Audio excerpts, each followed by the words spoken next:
Follow the suggestion in this video to get the best out of my coffees. Let us brew coffee from Rwanda together. This is Kirambo from the Nyamasheke region. The variety is red bourbon and the process is classic natural.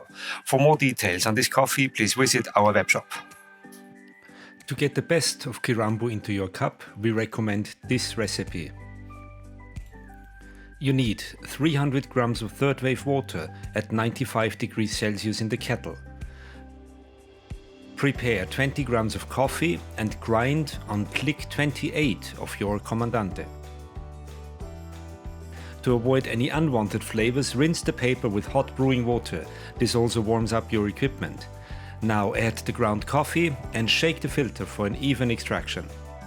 First pour 50 grams of water over 7 seconds, rather fast circular pouring for the blooming phase to get all the coffee wet and to let the CO2 escape.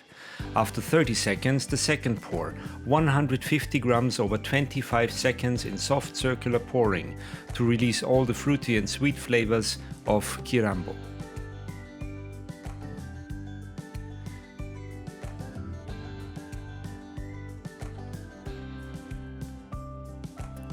After 1 minute and 10 seconds, the third and last pour of 100 grams over 10 seconds, active circular pouring, ending with a center pour for a rich and balanced body. Swirl at 140 for an even extraction. The total brew time is 2 minutes and 30 seconds. Enjoy the flavors of hibiscus, blood orange, plum and tropical mango in your cup.